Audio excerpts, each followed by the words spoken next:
അവസ്ഥയുള്ളത്. നിങ്ങൾക്ക് എന്ത് ഇസ്തിഖാമത്തുള്ളത്? ഇന്നൊരു ദർഗയില്, നാളൊരു ദർഗയില്, അവിടുന്ന് കിട്ടാൻ ഞാൻ വേറൊരു ദർഗയില്, അള്ളാനോട് ചോദിച്ചിട്ട് കിട്ടാൻ ഞാൻ മൊയ്തീൻ ഷെയ്ഖിന്റെ അടുത്തേക്ക്. നിങ്ങൾക്ക് എന്ത് ഇസ്തിഖാമത്തുള്ളത്? നിങ്ങൾക്ക് ഇസ്തിഖാമത്തോ? അപ്പൊ അത് ഉപയോഗിക്കാനുള്ള ഭാഷ ഉണ്ട് നിങ്ങൾക്ക്? ഞങ്ങൾക്കുള്ളതാ. ആ ഇസ്തിഖാമത്ത് വഹാബികളും മുജാഹിദിന്റെ ഇസ്തിഖാമത്ത് ആൽക്കാൽ നമുക്ക് വേണ്ട. കാരണം അതിന്റെ കൂടെ അയിമത്തും ഇമാമികളും പ്രമാണങ്ങളൊന്നും ഇല്ല. വിശുദ്ധ ഖുർആനിലെ ഒന്നാമത്തെ സൂറത്ത് ഫാത്തിഹയിലെ ഇഹ്ദിനസ് സിറാത്തുൽ മുസ്തഖീം, മുസ്തഖീമായ ചൊവ്വായ പാത ഞങ്ങളെ ചേർക്കണേ. ഏതാ ചൊവ്വായ പാത?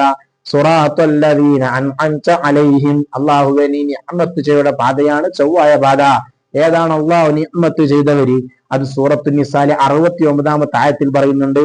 ومن يطع الله والرسول فأولئك مع الذين أنعم الله عليهم من النبيين والصديقين والشهداء والصالحين. അള്ളാഹു നിഅമത്ത് ചെയ്തവര് ഒന്ന് നബിമാരാണ്, രണ്ടാമത്തത് സുദ്ദീഖീങ്ങളാണ്, മൂന്നാമത്തെ ശുഹദാക്കളാണ്, നാലാമത്തെ സ്വാലിഹീങ്ങളാണ്. ഈ നബിമാരെ പാത ഏതാ? സൂറത്ത് സൂറഫിന്റെ 45-ാമത്തെ ആയത്ത് കണ്ടില്ലേ? ആരാ ഓതി കേൾപ്പിക്കുന്നത്? നബി തങ്ങള് സയ്യിദുൽ അംബിയാ, നബിമാരിലെ സയ്യിദായ റസൂലുള്ളാഹി സ്വല്ലല്ലാഹു അലൈഹി വസല്ലമ തങ്ങളോട് പറയുകയാണ്, വസ്അൽ, തങ്ങൾ ചോദിക്കുക, തങ്ങൾ ഇസ്തിഗാസ ചെയ്യുക, മൻ അർസൽനാ മിൻ ഖബ്ലിക, തങ്ങൾക്ക് മുമ്പ് കഴിഞ്ഞു പോയ നബിമാരോട് തങ്ങൾ ഇസ്തിഗാസ ചെയ്യുവി. ഇതാണ് നബിമാരെ പാത. രണ്ടാമത്തത് സുദ്ദീഖീൻ, സുദ്ദീഖീങ്ങളെ പാതയാണ്. സയ്യിദ് സുദ്ദീഖീൻ അബൂബക്കറിന്റെ സുദ്ദീഖ്, അബൂബക്കർ തങ്ങളല്ലേ സുദ്ദീഖുകളുടെ നേതാവ്. വഫാത്തിനും വസിയത്ത് ചെയ്യുന്നു, ഞാൻ വഫാത്തായാൽ എന്റെ ജനാസയെ റൗളയുടെ അരികിൽ കൊണ്ടുപോയി മുത്തുനബിയോട് സമ്മതം ചോദിക്കണേ, മറവ് ചെയ്യട്ടെ.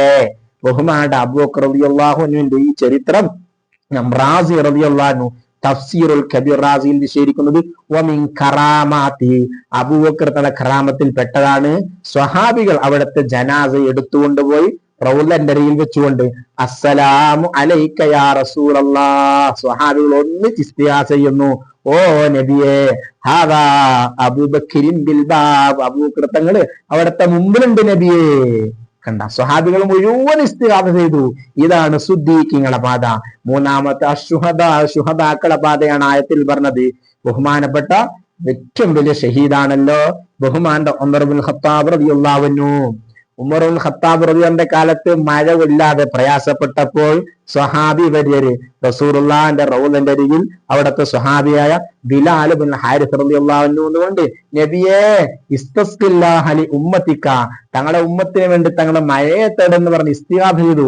ആ ഇസ്തിഗാസ ചെയ്തത് ഉമർ റളിയല്ലാഹുവിന്റെ അരികിൽ വന്നുകൊണ്ട് പറയുകയാണ്. ഉമർ റളിയല്ലാഹു തെറ്റാണെന്ന് പറഞ്ഞ് തിരുത്തിയിട്ടില്ല. അടുത്തതായ ബഹുമാനപ്പെട്ട സ്വാലിഹീങ്ങളെ പാതയാണ്. സ്വാലിഹീങ്ങൾ ഏറ്റവും വലിയ സ്വാലിഹാണല്ലോ അഹ്മദുൽ കബീർ റിഫായി, അവിടുന്ന് ഹജ്ജിന് പോയിക്കൊണ്ട് റസൂലുള്ളാഹിന്റെ അരികിൽ പാട്ടുപാടിയ ചരിത്രം ഓർമ്മയില്ലേ? ഫി ഹാലത്തിൽ ബൂദി, ഇങ്ങനെ പാടുന്നു, റബിയേ എന്റെ പ്രയാസമൊക്കെ മാറ്റിത്തരണേ, ഒരുപാടായി തങ്ങളെ അരികിൽ എന്റെ റൂഹ് വരുന്നു, ഞാനിത് നേരിട്ട് വന്നിരിക്കുന്നു എന്ന് പറഞ്ഞപ്പോ ഫഖറജത്തിൽ യദു ശരീഫത്തു മിൽ ഖബ്രി ശരീഫി, നബി സല്ലല്ലാഹു അലൈഹി വസല്ലം തങ്ങളുടെ റൗളിൽ നിന്ന് അവിടുത്തെ കൈ കാണിച്ചു കൊടുത്തു.